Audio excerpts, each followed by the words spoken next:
Greetings, fellow Bat fans. Tiki here. And BlueDragonFive. And we're not going to get into any fancy intro or anything like that. This isn't under a banner. This is just a special podcast, a standalone podcast, paying tribute to a man that we lost today on June 10th, 2017. A man near and dear to all our hearts. The real Batman himself, Adam West, has passed away, sadly. And so we're here to kind of give a somber tribute to the man, his life, his legacy, and how he'll be remembered. So, Dragon, let's start things off. Very sad occasion, of course. I mean, this just punched me in the gut, man. It really did. It really did. I mean, this might be one of the saddest celebrity deaths. I don't even want to compare them at this point. I mean, God, it's like, I thought that Carrie Fisher was the saddest celebrity death, and Carrie Fisher still gets to me. But this, man, I don't know. It's just tough. It's just tough. So when I first heard about this was, I'm guessing the way a lot of people heard about it was over social media. Essentially, it was just in a group chat, like someone mentioned that Adam West had died. And, of course, there's that instinct, like, Dragon, I'm sure we've been here before, where it's like, oh, no, is that really true? Oh, God, please just, it's like I wanted so badly for it to be like a fake news site or something like that, but no, I did my research. And indeed, at the age of 88, he has passed away. So very sad, Dragon. Of course, I think me and everyone else kind of remembers Adam West mostly from 60s Batman. Dragon, I have a very, very nostalgic fondness for the 90s era of 60s Batman when they were playing it on Nick at Night. I very much remember Nick at Night. I remember they even played it on Nickelodeon proper from time to time under their ridiculous hamster banner, which I won't get into that, but it's fond memories. And of course, Adam West appearing on Johnny Bravo was a big sort of like, oh man, so the guy who plays Batman is kind of like a funny guy who doesn't really take himself too seriously. And then that transitions over into Family Guy, and the rest is sort of history, Dragon. So what is your history with Adam West, and how did you first find out about this news? Well, yeah, today's been terrible. It has. Just, I woke up this morning and just going through the news and just like pull up Yahoo and just like the first they have like these little headlines, like these little small little blocks of pictures and stuff, like a little headline below it, and like the very left corner, it was just Adam. It was the image of him taking the cow halfway off, and Adam was dead at the meeting. I is somewhat similar to what I had with Carrie Fisher, but a little worse. It was just like Carrie Fisher. I was like, I had the exact the disbelief and just like the whole no, please let it be fake. But right. I knew in the pit of my stomach it was instantly was real. I screamed no. I couldn't believe it. It's not fair. It really did. Then it sunk in later in the day. Honestly, the best way I can describe my reaction to it, and this later in the day, just kind of struck me out of nowhere. It's just kind of like thinking of like I was going to pitch to you that we do something. I don't know. I knew we had to. Honestly, I never wanted to have this podcast in my life. Oh yeah, for sure. I mean, this is the same sort of somberness we're going to get. God forbid when Stan Lee passes away. You know what I mean?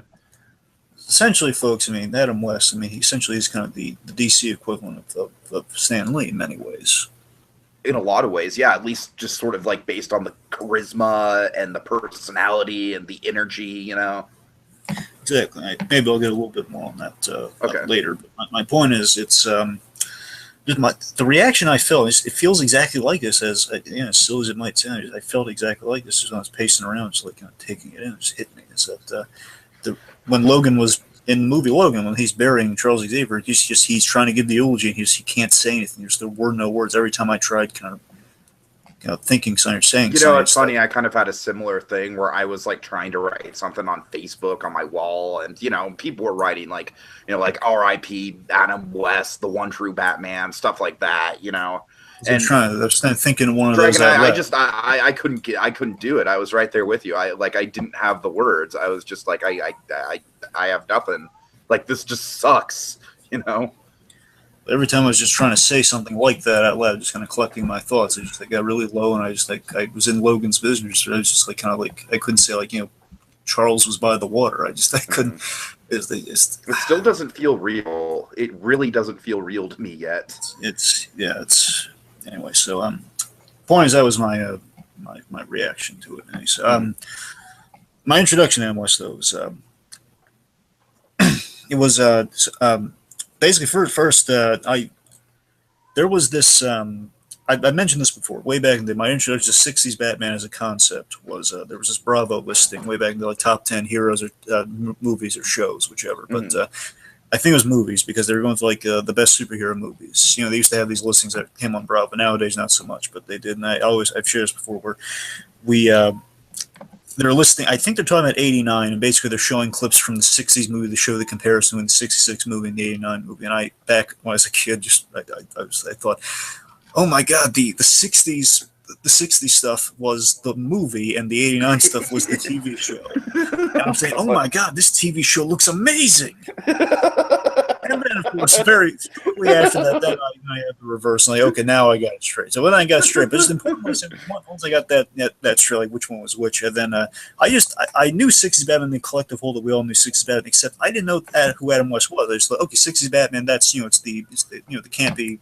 It's the campy 60s Batman. I didn't really attach the name Adam West to who was everyone else at the time had. So then, as time goes on, then I really I got to know Adam West himself from Johnny Bravo first and foremost. That's where I knew the name Johnny Bravo. It's going chronologically. Come on, Johnny, we're gonna save your mama.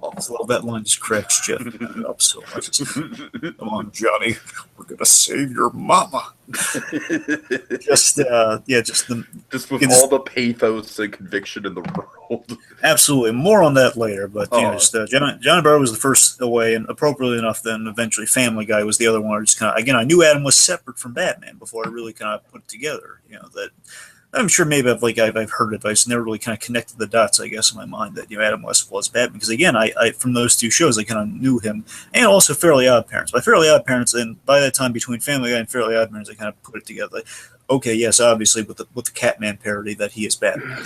Right. It wasn't just then. I'm just saying that was definitely at that point I had to before Fairly Odd Parents. I had put that together. So this was before like Wikipedia and stuff, where you could just look all this up on the fly.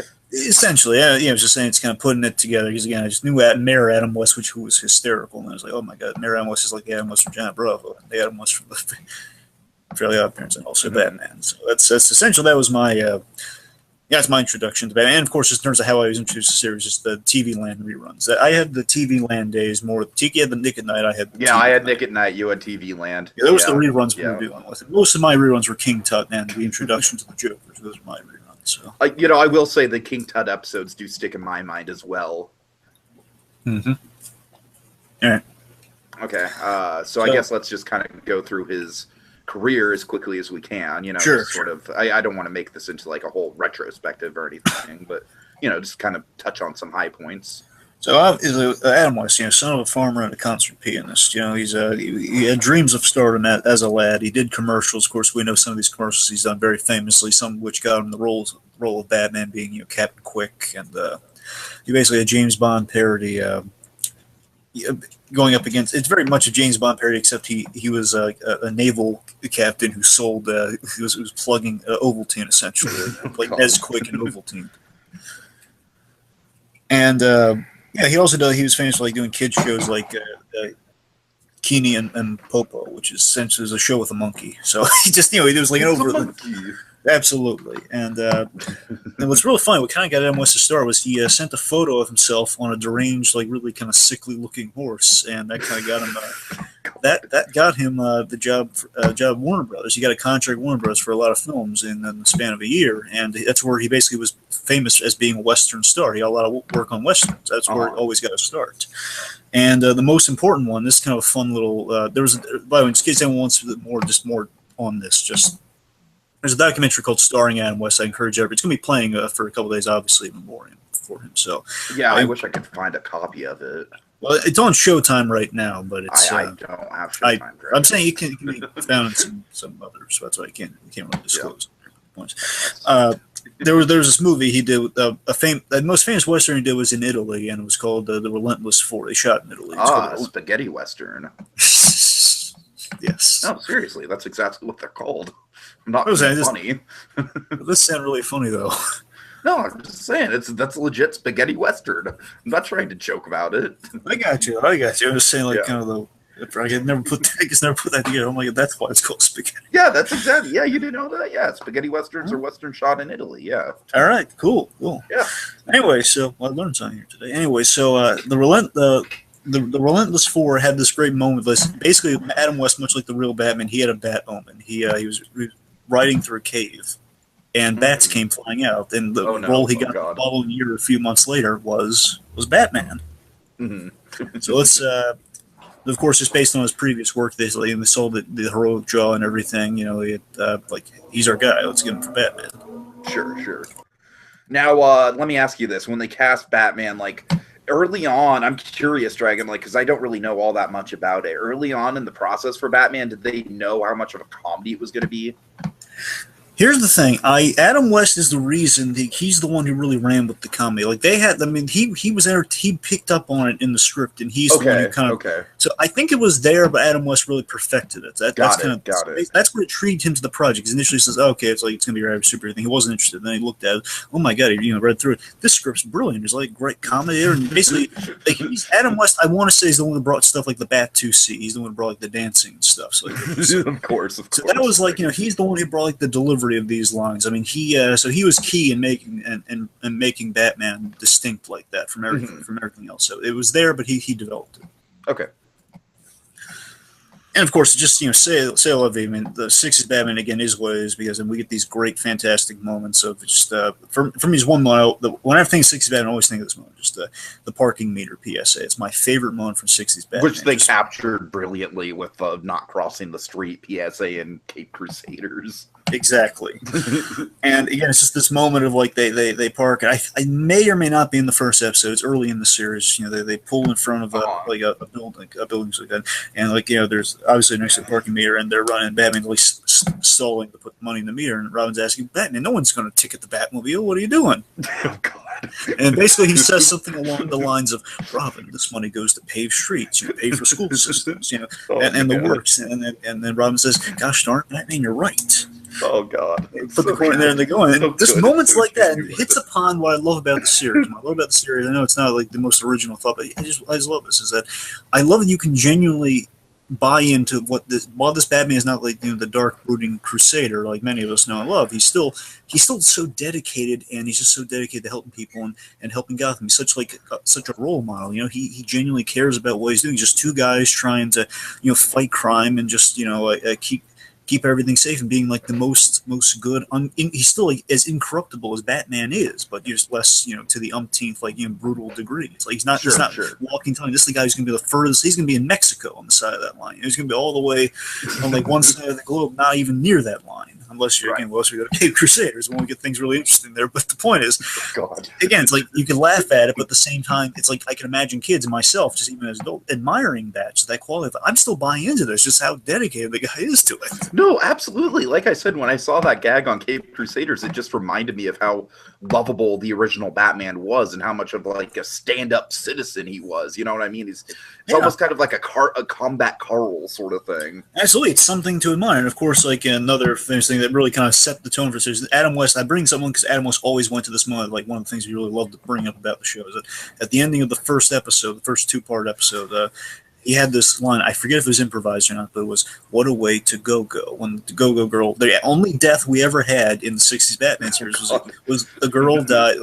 Riddler's Jill St. John, Riddler's hench girl who pretended to be Robin. She fell in the atomic pile in which they bring back in Cape Crusaders. Mm-hmm. The atomic pile in the Batcave, and then Batman has that great line again. This sets the tone for the entire show. This might have been the line that really sold him on the thing if it was in there. It's just the whole "What a way to go." Right. But again, without a sense of hilarity on that, just noticing he's almost shedding a tear in that scene. Oh my God, this girl has died. It's we could do the most ridiculous stuff, but still have pathos in it. That's what I'm saying. And like when every time in that show when Bruce Wayne or Batman got really pissed off when Robin was in peril. I mean, again, it's like he was going to drive in the Batmobile while he was like kind of halfway tranquilized because he had to save Robin, and he couldn't because he knew it legally wasn't right because he was going to. Right. Again, it was like just such a that was the first cliffhanger we ever had. Like Batman's he's passed it out the wheel and he can't save Robin. It's ripping. Yeah, really good stuff. Oh boy. So. Batman's just filled with all sorts of those moments, and of course, I mean, we could like talk blue in the face about how much we love 60s Batman. So again, we're focusing on the man here. So just the point is, Adam West. The show went for 3 seasons and a movie, and by the 3rd season, you have another unfortunately departed member of the Batman series family, Yvonne Craig, was added to. There's Batgirl, who of course just is the reason we have Batgirl today, and essentially the series is running low on its legs. They had to cut back on production cost, and eventually, unfortunately, suffered the fate many shows face, which is cancellation. So it was canceled. Important note: he met his second wife because the first wife couldn't deal with the fame and stardom of Adam West, being caught up in the Batman stuff. And he met his wife that he had till the very end, Marcel, in Hawaii. Who and I love this, such a sweet little thing with them was that he was in the Batman costume doing appearances at this time, and Marcel, like with her daughter, went up to take a picture with Batman, and she wasn't all struck by Batman like every other fangirl. She just she was put off by like, I don't know why my kid's into this, but okay. And then and in that they kind of fell in love with it. She always grounds him, kind of like how Stan Lee has his wife, which is Joan Lee, who always grounds him. It's kind of a similar thing. She always has like kind of that grounding presence with Marcel. It was a really sweet thing. He met her because of Batman, even though she wasn't thrilled by Batman. That's nice. So then, now we reach the end of Batman. Of course, unfortunately, he was warned by this in the very beginning of the show. Like you imagine going into it, the fear of typecasting when you play an iconic hero. Sure. So he another famous thing we don't really talk about a lot with Adam West is that Tiki. I don't know if you know this. He turned down James Bond. I did not know that, really. And here's the thing: it wasn't because it wasn't purely because typecasting. He was offered Bond right after Batman, and he turned it down out of respect for the fact the character is always British. Oh, wow. He was offered, he could have taken it because he was that famous coming off of that. In the 60s, it was Bond, Batman, and Beatles. Those were the 3 Bs famously. Wow. He could have transitioned to the other B, which would that would have been something, man. That would have been something. That to me is the ultimate kind of classy move. It's like, the character, I would do this, believe me, I'd love to do this, but it doesn't, I'd be a disservice to the material. Right. It's a classy move he never gets credit for, and unfortunately the big reason for the typecasting years for Adam was kind of the downward spiral of his career is that Hollywood, they always looked at Batman as like it was a lucky moment in his career, like the stars align, this guy, this commercial actor, and this Western actor, he got a TV series that was really popular and really merchandised the heck out of it, but he doesn't really have any acting chops, and he's only like good for like kind of the cookie cutter superhero role. So Hollywood really showed Adam West no respect, and because of this, he couldn't get work for the longest time. He took desperate roles, which there were a lot of like kind of bad. There were some bad movies along the road, some kind of shameful movies, and he also did really desperate events. Tiki, and again, this is all in starring Adam West. In case you're more curious, just focus on that. Tiki, things were so bad for him. He had to earn money to feed his family. He's had a lot of kids because the previous marriages and stuff. Right. So eventually, he's left 6 kids behind. So I mean, he had 2 kids from each marriage. Well, 2 kids from the 2 marriages, and 2. Marcel had 2 kids. His first wife, they had 2 kids. Got it. Then he had 2 kids with Marcel, so 6 kids. Anyway, the point is to feed all those kids. He took desperate events too. Like he launched himself out of a cannon. Oh my God! Wow. Like truck stunts and everything. He did all like really very desperate for work. It brought him to a very kind of self-destructive place. Like he was just driving fancy cars into not sure he drove it into something, got into an accident because Jeez. I'm saying things really. You're not being hired as an actor, and this is something that kind of gets brought up in Batman the Animated Series. By the way, we'll get there. But so.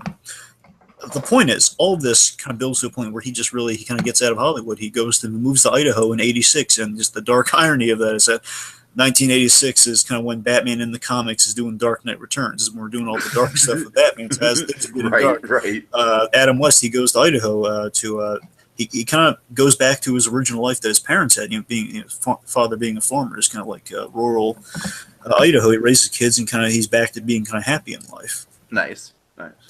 Then we give slowly has like a resurgence back to Hollywood with all the '90s stuff. And this stuff we really are familiar with aside from Batman. So of course he's doing a lot of voice work just on the whole. He's doing. Famously, there was a pilot that really informs. I bring it up now. I don't mean just to keep doing all the time. I bring this up.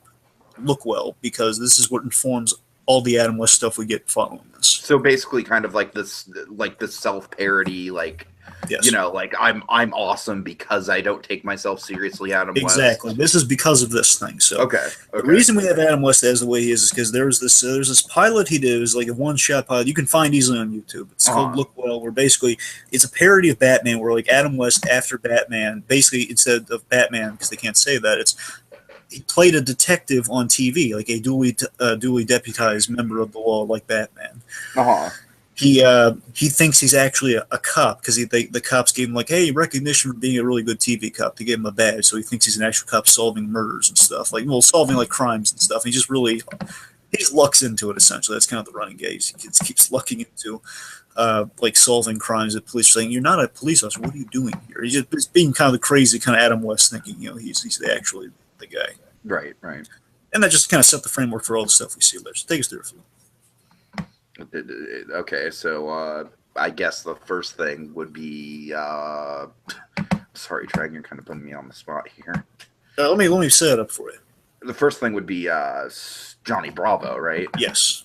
Okay, yeah. So of course, you know, and this definitely, Dragon, I think for a lot of kids, like they probably had a similar experience to you, Dragon, where they saw the personality of Adam West on these cartoons popping up, like just as a caricature of himself, right?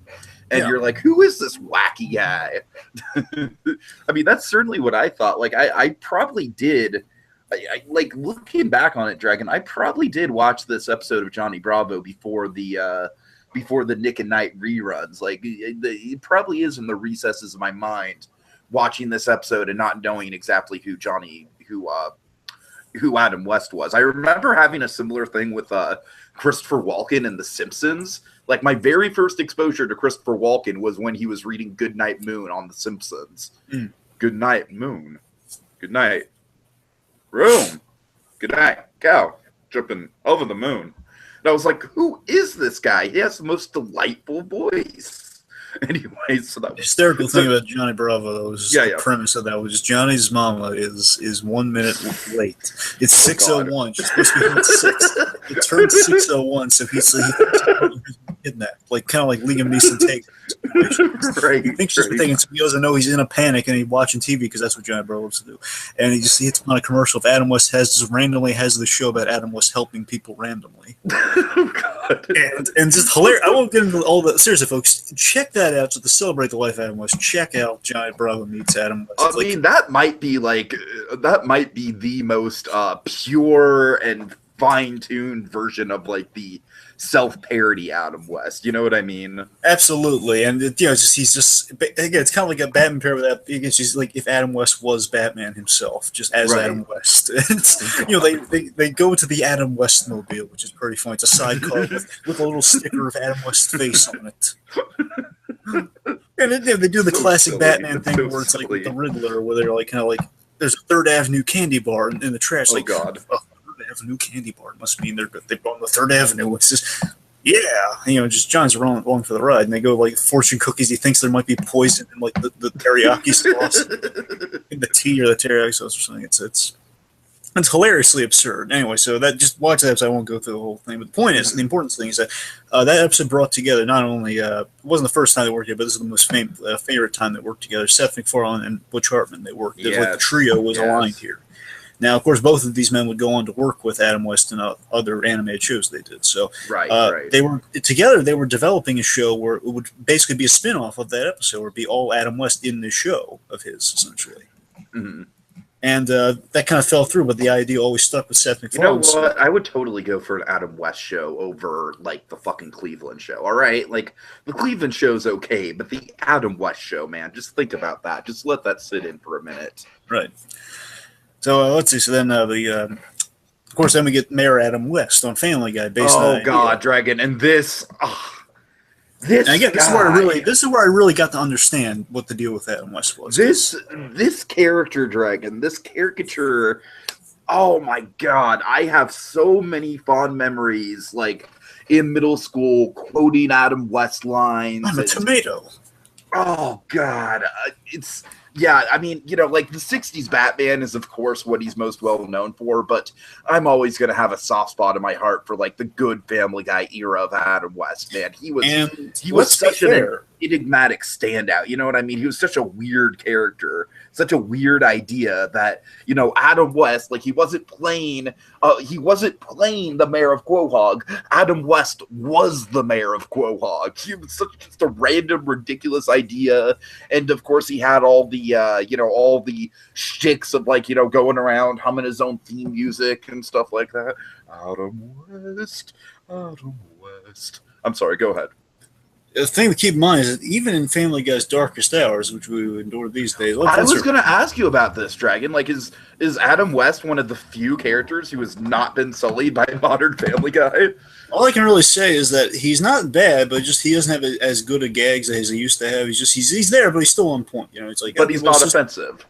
He's not offensive. No, that's honestly not being offensive. It's like that's a compliment for new Family. I mean, to be fair, again, as you can imagine, by being so traumatized by Modern Family, I don't watch every episode, so I can't really like how he consists. I'm saying when I rolled the dice in the roulette game, so to speak, I just I'll take note of like, okay, well, we had an Adam West scene, like he'll say Cornish game hens, and like, okay, I'm satisfied.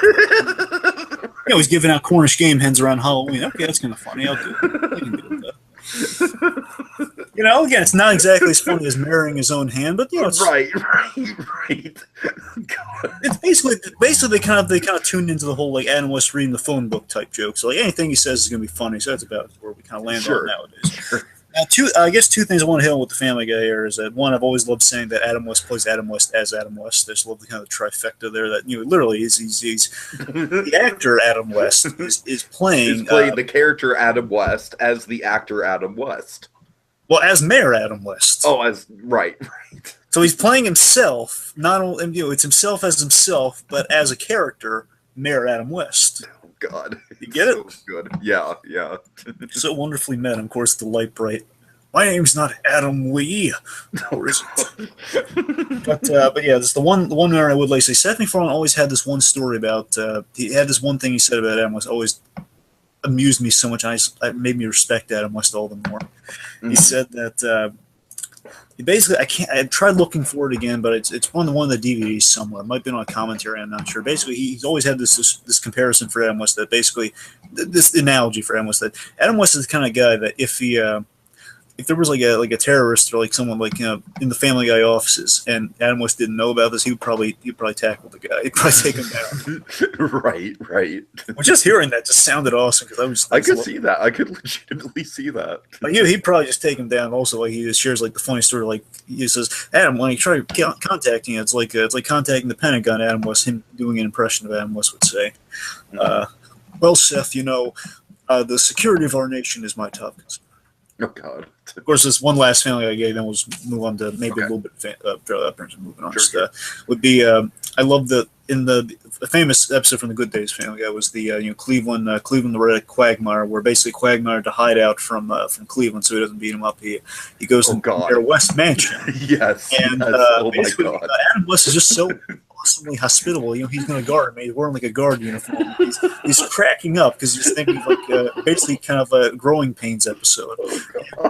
Now, again, folks, all that is gold. I just want to say so absurd. It's so absurd. And he's like in a British guard uniform saying, "As long as I don't smile, you are safe."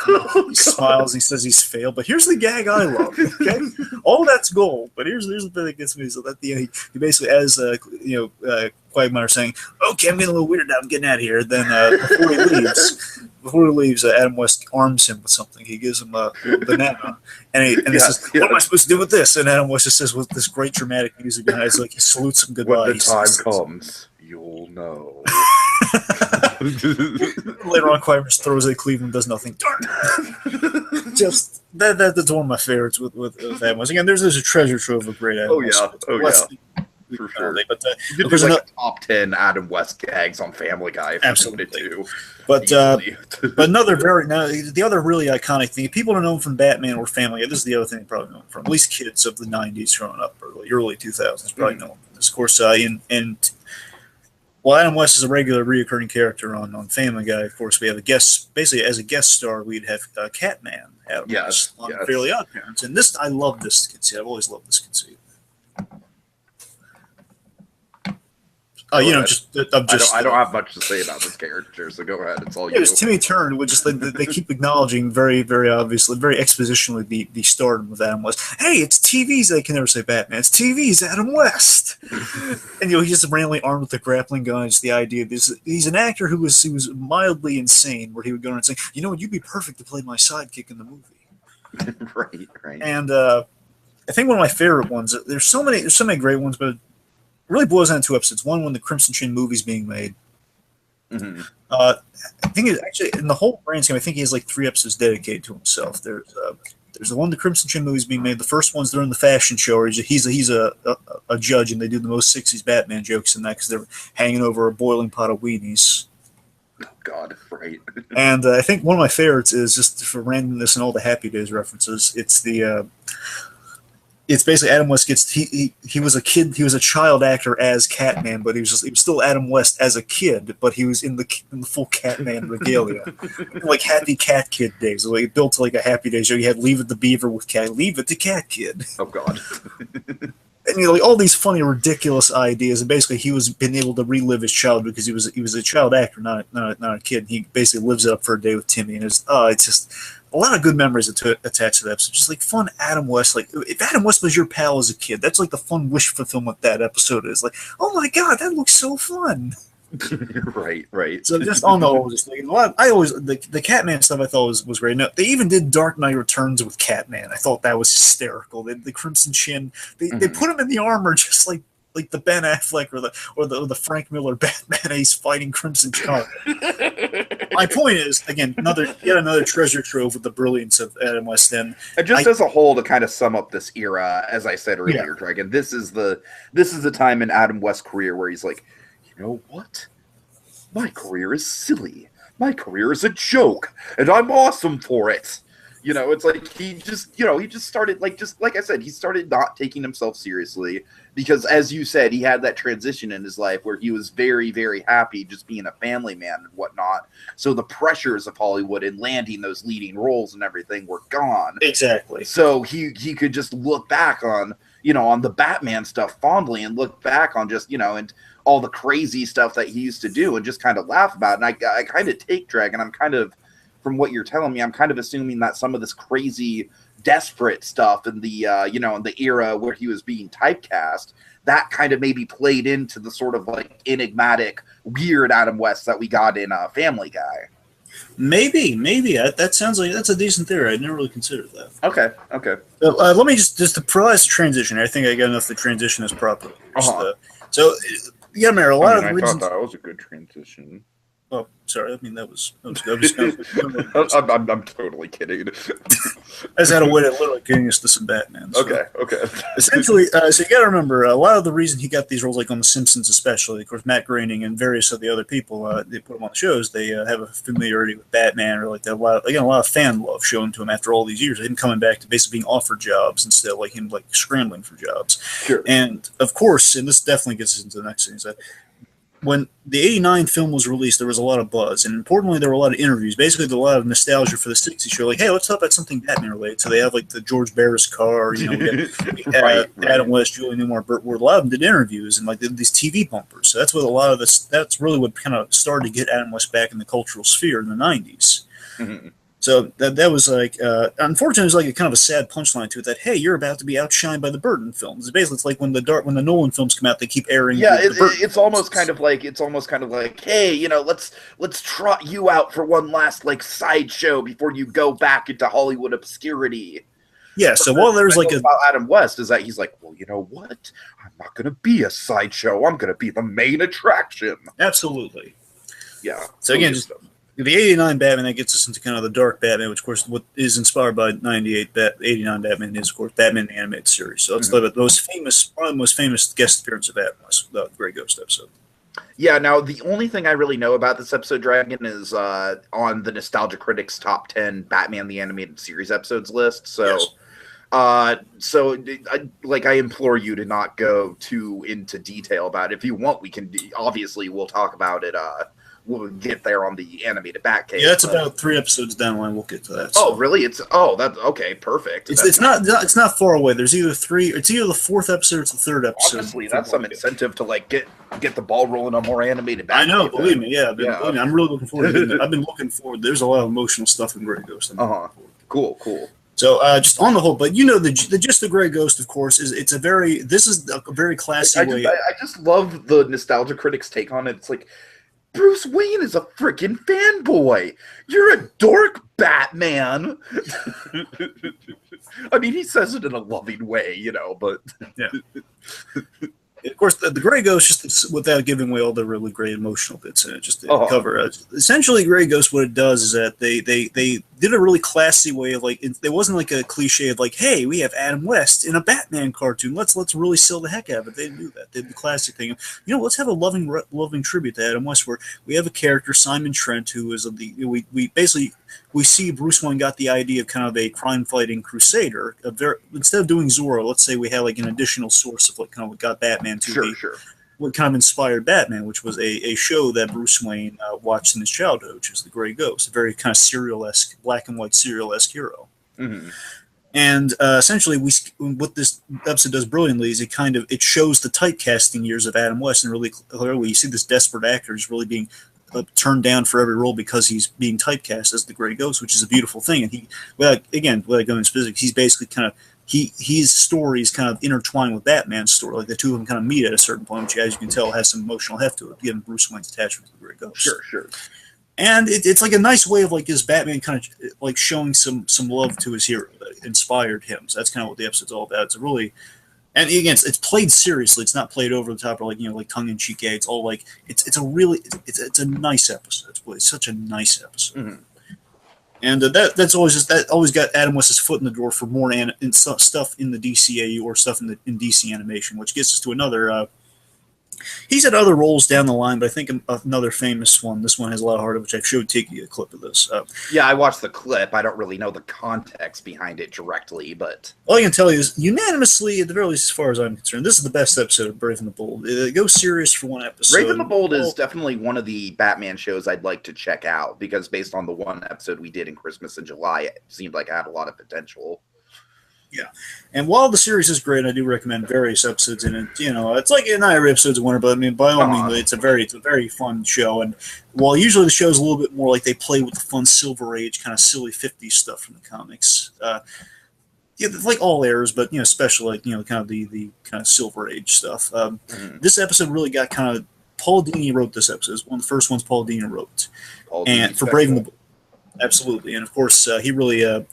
Paul Dini adapted a story that was a little campy in the comics, but it was a serious story about Bruce Wayne confronting the man who killed his parents. This is like the first time Batman met Joe Chill, the man who killed his parents.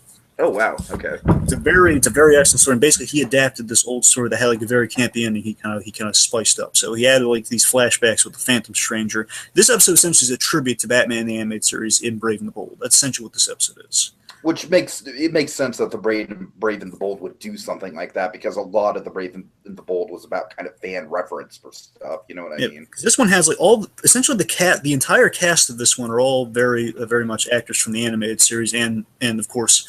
Because you have Kevin Conroy, Mark Hamill, Richard Mall, who voiced Two-Face. He plays the mobster who, in the clip you saw, the lead mobster. Oh, okay. I thought that guy sounded familiar. And, of course, the big takeaway in this episode, the best part about this episode is that Thomas and Martha Wayne in this episode are portrayed by Adam West and Julie Newmar, Batman and Catwoman. Oh, yeah. And it's... of course, short of the Snyder take on the origin, this honestly was a very great take on the origin. I thought the opening to the episode, which they do the alleyway thing, but the scene that really hits it home in Brave and the Bold is when Batman essentially through ghostly shenanigans, he is. That's the way to put it. Yes. very kind of Christmas Carol, Ghost of Christmas Past type deal. He's allowed to meet his parents, but he's actually allowed to interact with them. So basically, he goes to the costume party, and this is like deep cuts, like 30s Batman comics, like 40s Batman comics. Oh, wow. Here, where Okay. Thomas Wayne was actually in a Batman costume like this. Right? Yeah. I remember hearing something like that. Sure. The idea is like that his parents, before, like the reason his parents got killed in this story that Dini's adapting is because they pissed off a mobster which wanted revenge, and what they did here is that basically the mobs were trying to rob a gala, and Batman, who was there meeting his parents, in this really touching scene where Adam West essentially kind of uses some of the 60s Batmanisms on him, just saying, like, oh, well, I guess great minds think alike. And he says, how's your aim? Impeccable, old chum. It's like, it's this beautiful moment of Batman kind of meeting his father. And he's like, he's caught off guard. Like, he comes up with a fake name, Matthew Matches Malone, one he usually is. And he's hugging his mother because he's fond of Batman interacting. That was the moment that really got to me when I was watching it. Like, I mean, Batman logically knows it's not real, but he's just enjoying them. He hasn't seen his parents in years, and it's such a it's such a brilliant casting pull of Thomas Wayne being voiced by Adam West, because that really is a passing of the torch moment. That's really just sort of that fatherly old quality generation to the new generation. Yeah, absolutely. And we also, and it's so beautiful that we had that with this Batman. We also had the animated series that was with a big passing of the torch vibe in the Great Ghost episode as well. So that's always the tone you get when the serious episode with Adam West. So anyway, so just a lot of great stuff there. So I guess let's. I'm going to go by this one quickly. We're almost at the end here of the batch. Yeah, sure. But, we have Misadventures of Edinburgh now. Misadventures. I just kind of skimmed through some of this, so. And this is something down the line at some point. I've been pitching this way back when, but we got to do a commentary on this at some point. I'd be down. This is a really good movie. There was a book Adam West put out called Return to the Batcave, and this movie essentially adapts that book, but it's more of kind of a TV movie type deal. Essentially, it's kind of like it's a biopic about 60s Batman, but like 60s Batman, it's campy. They're having fun with it. It's very self-referential, and it's like Adam and Bert's a hilarious circumstance that the Batmobile's on display at a museum, at a car museum, and it's about to be given to orphans, like for a benefit for orphans. And again, it's just them, and like Bert and Adam West. After all these years, it's the older Bert Ward Adam West, like 2000. So it's like Mermaid Man and Barnacle Boy. Essentially, yes, it's played like that. It's literally played like that. They're going on a Batman Robin adventure as older guys, and it's basically it's done in the style of 60s Batman. This whole movie, so it's instead of like everyone says, can anyone call the police? They all have cell phones, and he says, no, there's no time for that, Bert. We gotta go track down the Batmobile. But Adam, we're only actors. Do you really want to look at the sad faces of those orphans and tell them there won't be no Batmobile? Like, there's going to be no Christmas. There's going to be no Batmobile. Right. And then, gosh darn it, Adam, you're right. We got to. It's done in that style. That's what they go on. Essentially, it's a road movie where as they're going on the road, they're given like a clue saying they're going to have to remember their past, and that's why we get flashbacks to like reenactments of things that actually happened in the 60s Batman show. Fewer liberties, I presume, but the rest of the stuff from the book, stuff that happened in the course. It's a great show. Like, it's a great thing of how they made the show, and it's kind of a fun reflection on all that stuff.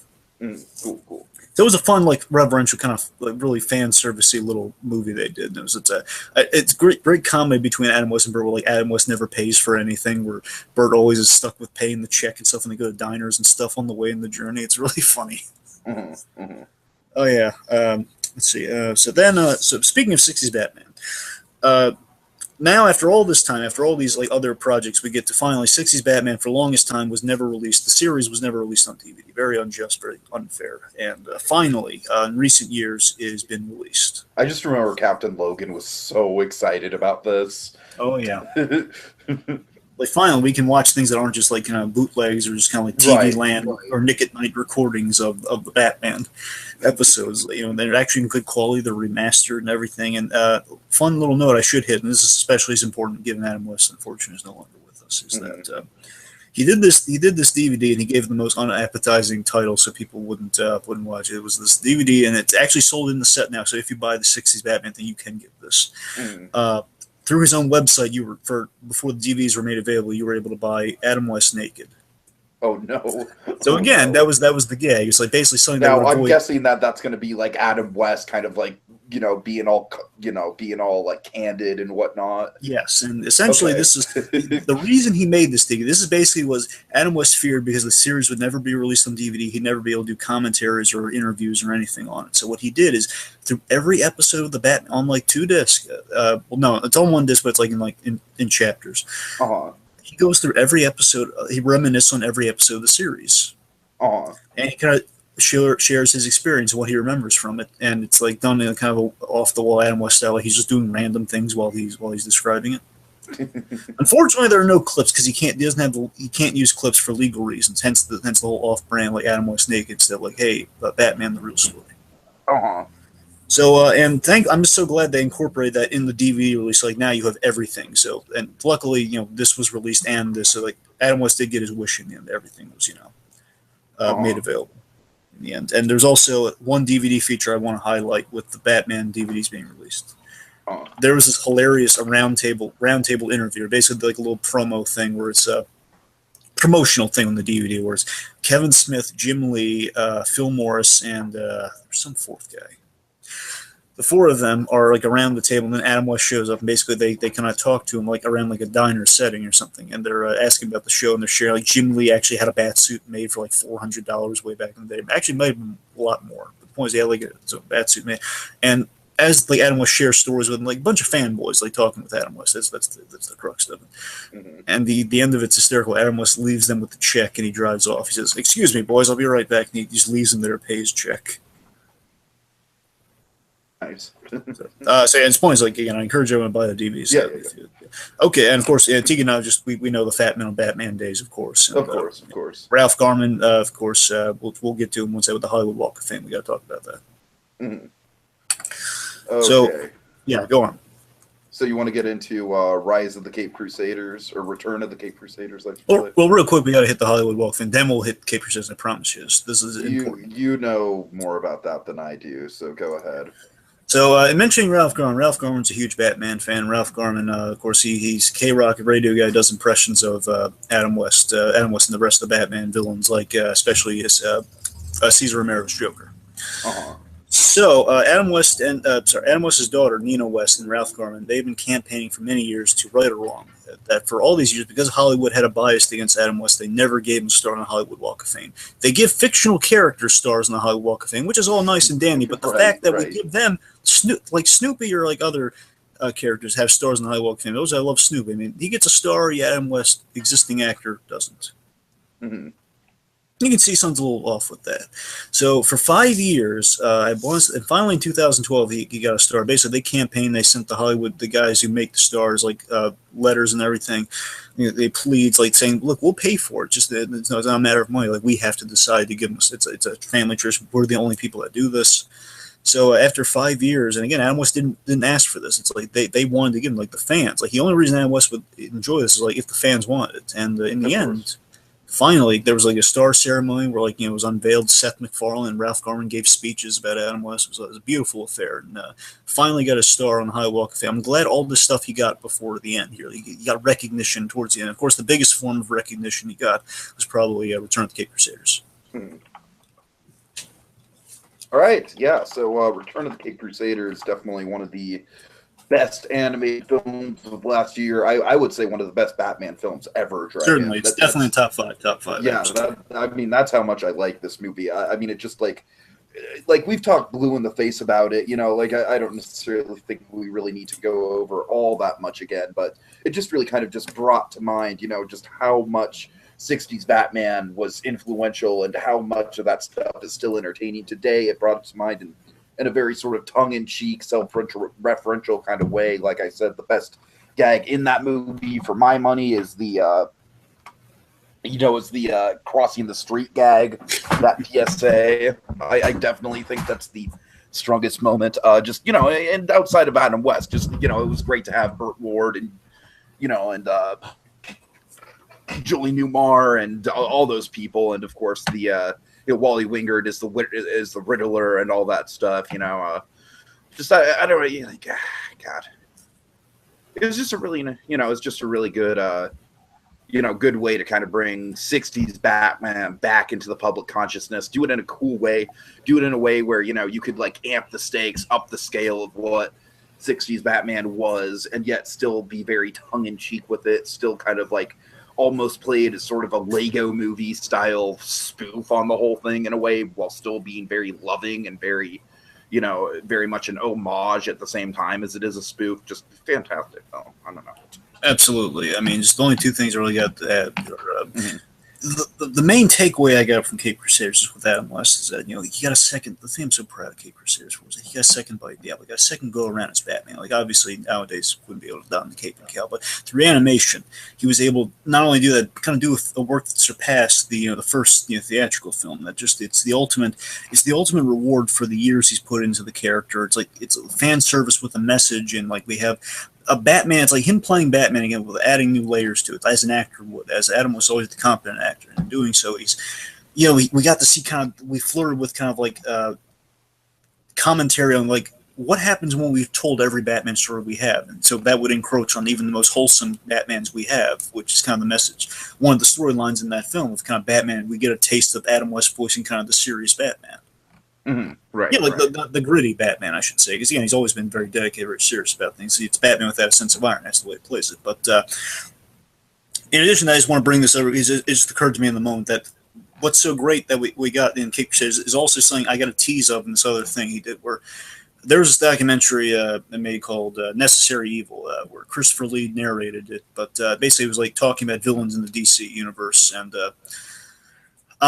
actually, it might have been that, or it might have been this. I'm sorry. No, I got it straight. It's not Necessary Evil. That's it's Christopher Lee's thing. But there was this PBS documentary Liv Schreiber narrated. It's PBS. It's like in 3 parts, and what they did is they had actual actors and voice actors who have played these characters, the DC heroes over the years. They actually do they played. They have the origin page, and basically they have certain pages from the comics read by these actors. And what's so beautiful is that for a few Batman moments, very serious kind of like Batman moments, you hear Adam West giving kind of a serious read on these. And these are iconic moments. Like he gives the origin, like the whole Bruce Wayne as a child, making the vow to his parents, saying, I swear on the spirits of my dead parents, I will never watch a child be orphaned. That's that sort of thing. You hear Adam West kind of give that delivery. You hear him say, I shall don the omen of a bat. And even unfortunate thing we'll never hear now.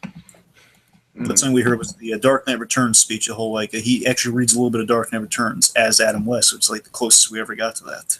Nice. So the point is Adam West getting to do new things with Batman. That was a big takeaway. So speaking of new things with Batman, of course. We should breach upon briefly. There was one last work that was in production. They're supposed to come out this year. Reportedly supposed to come out this year. No word on when or what the update is. All we knew last year this was coming as right when Cape Crusaders was being made. It was advertised just the minute it came out, so we knew they were working on it simultaneously. The last work about the introduction of Two-Face to the '60s Batman universe. Right. Wasn't that going to be played by Shatner? Yes, I mean Shatner's. Obviously, they still have Shatner on it, but yes, I mean that was in production, and presumably at the same time, right after Cape Crusaders. So ideally, I could only certainly hope. And bear in mind, the reason we might still get this is because this story is adapted from a comic. So ideally, a lot of the story was kind of halfway worked out by that point. So ideally, the production might have gone a little faster into it. So okay. I'm hoping against hope. I'm hoping that we at least get one last work by Adam West that'd be coming out this year, which would be this film, which I think would be a wonderful kind of send off for him, that he'd be able to like a posthumous work after he's yeah. I mean that'd be excellent. I just I really hope that is the case. The only thing is it's like Dragon, when I first heard the news, that was one of the first things I thought of, and I don't want to be selfish like that. You know what I mean? I like either way, he was just an awesome guy, and I'm gonna miss him. And either way, we should just remember. I don't think that we should be fearing oh God, what's gonna happen with Return of the Cape Crusaders 2. I'm not trying to condemn you for speculating about it, Dragon. It would be great to happen. I'm just saying like, I'm kind of past it. Like, if it doesn't happen, it doesn't happen. You know what I mean? Well, me too. I'm just saying, like, again, believe me, if they didn't record him, I don't think they should do it. I just think if he's not. Yeah, I mean, if he didn't get at least like a good like 80-90% of his lines done, then yeah, it's like I don't think it'd be worth it at all. I'm just hoping that I'm saying, like, it wouldn't surprise me even that the voice work is the first thing, and they do the script, the voice work, then the animation. So I'm saying there's a chance that we could have recorded his lines. Okay, but I mean, I'm just saying, like, even if he was like halfway through his lines or something like that, it's like, I don't know. Yeah. It'll be interesting to see either way, like I certainly hope that they have enough material to work on. I just don't want it to be like a primary focus for anyone. I think we should take the time to remember the guy and not like, speculate. But absolutely. I'm just thinking of like, it's kind of that feeling sinking of like, we're never going to hear the guy again. It'd be nice to hear him one last time. Sort of thing. Sure. That's all I'm thinking of. I think it's all like a lot of us are thinking of, but regardless, yeah. I mean, like I said, I'm not trying to like condemn anyone for thinking of the sequel, but it's just, anyways. Yes. Okay. Anything else? No. I mean, that's the end of just kind of going through the man's work. I guess now it's just be kind of saying goodbye to the man, which is going to be the hardest part. I have final statements, Dragon. They are not from me. They are from Julie Newmar and Burt Ward. So I will say those at the very end. Why don't you give your final piece? All right. Again, folks, I want to emphasize this was really it's really hard to say a lot of this because again, I couldn't really think of the words. I mean, it was really hard to kind of say the words. So I'm just going to go through. I think I got the strength to go through it. It's really it's not fair. It's he was. It's really my main kind of thought. It's not fair. I mean, he was the DC Stan Lee in many ways. We've been spoiled with Stan Lee because we kind of know he's coming and knowing that's a great feeling. Not taking away from that, but when Adam West showed up here and there in the voice roles and anywhere, just the fact we get him even just kind of popping up and other things, that was like a real treat and a real surprise. It's like something you don't see coming. And we had this. Of course, we love him because he had this dedication. He had the dedication that Batman the character had. He became that character in conventions. He turned into he turned on that voice he had for Batman, which was the crime fighter with no sense of irony on all the time. Like he would just do it kind of like that. Really kind of he gave a fan a good time every time he met him. Like he would turn on the charm, which would be like give him a little taste of taste of that Batman he did. And it was. And again, overall, as I said before, it's a take on Batman adults could applaud for its inventiveness, and kids could, adore, how serious and how serious Batman took crime fighting to, just these two upstanding costume citizens just doing good, protecting Gotham from a lighter brand of campy criminals and crampy, madness in Gotham. It's Adam West. We should always applaud because he saw the great potential in that series, in that idea. He brought it to life. Like George Reeves almost. He suffered the wrath of typecasting. He suffered kind of the trauma of typecasting of the role of a hero.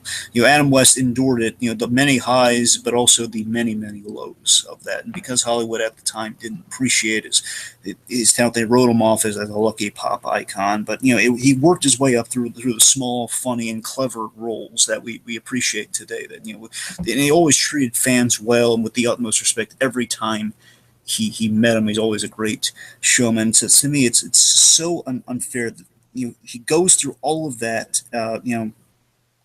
He goes through all of that, and he can be Batman again with ease through the animated stuff we've been getting lately. And just the minute we got Kate Crusaders, like, oh my god, we can have like a whole slew. That was the latest thing after we have a whole slew of new Batman stuff, and he can do, and it'll be a lot of fun just being in this universe again. And because he's. And he's also known for, at a point where he's not only known for Batman, he's known for other things that we respect him for. It's not just like him being only Batman. It's like we love Adam West for all these things, and he's Batman again, and it's like kind of like a reward for him, and just it's like sky's the limit, for this resurgency and the appreciation, and I love that he lived to see it, and while it's tragic that it's not almost kind of like a mirror of Carrie Fisher in a way. In a way, yes. And while it's tragic that it's not going to be the same. Obviously, when it's not just period, it's not going to be the same. But at least after his passing, this is the thing today. As much as bummed out as I was, as really just heartbrokenly sad as I was today, there's one thing that really gave me a little bit of hope here. It's a really nice thing, which you'll get into a little bit more. But just there was this. I love this swell. Just seeing this and all the articles that kind of popped up about it most days. That there was a swell of Hollywood showing its appreciation for him. Like many people have like tweets and everything. Like just to go through, I just list off a few names like Seth MacFarlane, Greg Berlanti, the guy who runs the CW Arrowverse and all the superheroes on there. Edgar Wright, even Edgar Wright, the potential Ant-Man director. We have Robin Lord Taylor, the Penguin himself. Butch Hartman, of course. Even Ralph Garman, Kevin Smith. Again, heartbreaking. I have a great swell of pity for Ralph Garman. He's going to feel. I think he's going to feel the most hurt from this. I feel sorry for him. Right. And Fox, even I'm amazed by Fox, which had the rights in the first place. They kind of gave him a send off to Gotham's Bright Knight. Ben Affleck had one of the most inspiring ones. Actually, he said, he says he thanks the Batman who showed him all how to do it. It's basically saying to the original Batman showed us all how to do it. And being a Batman actor himself, which really touched me. It's just he's gonna. I guess he always called himself Gotham's Bright Knight. That's what everyone today has been calling him, Gotham's Bright Knight, to the Bright Knight, which is true, and I don't take that away from him. And he's that's like the only name that he came up with that describes him. Like no other version of Batman is called the Bright Knight.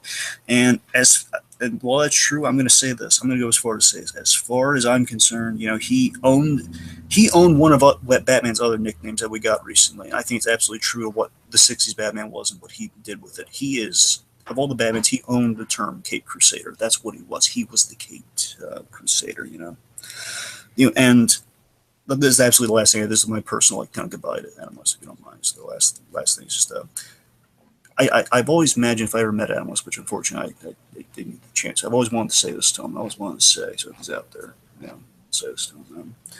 I always wanted to thank him for saving Batman, because at the time Batman was going to be canceled if not for the '60s show as a comic. Batman was going to be out the door; it's going to be completely gone. And Adam West, thank him for saving Batman when he was about to be canceled. Thank him for the wonderful times and voiceover he gave us, all the laughs, all the stories in Batman on Batman. Just leaving a great Batman work, leaving a final great Batman works, and just being a symbol of what Batman should be. That's what he was. He was always a symbol of what Batman should be. That's the last thing I got to say. Thank you. R.I.P. Okay. West. Dragon, I'm not even going to attempt to follow that up. So instead, I will just read the in memoriams from two very, very, very close people to Adam West, Miss Julie Newmar and Mr. Burt Ward. We'll start with Julie Newmar. She says, stellar, exemplar, a king to the end. He was bright, witty, and fun to work with. I will miss him in the physical world and savor him always in the world of imagination and creativity. He meant so much to people. A friend said, the father we wanted. That is a great gift, no matter how you live it. All right, and finally, Dragon, just as my final statements, we'll go to Mr. Burt Ward, who I really do think sums it up for everyone. Dragon, he uses the whole the bright night thing at the end, which I think is such a sweet sentiment to him. I am devastated by the loss of one of my very dearest friends. Adam and I had a special friendship for more than 50 years. We shared some of the most fun times of our lives together. Our families have deep love and respect for each other. This is terribly unexpected. This is a terribly unexpected loss of my lifelong friend, and I will forever miss him. There are several fine actors who have portrayed Batman in films. In my eyes, there is only one real Batman, and that is and always will be Adam West. He truly was the Bright Knight.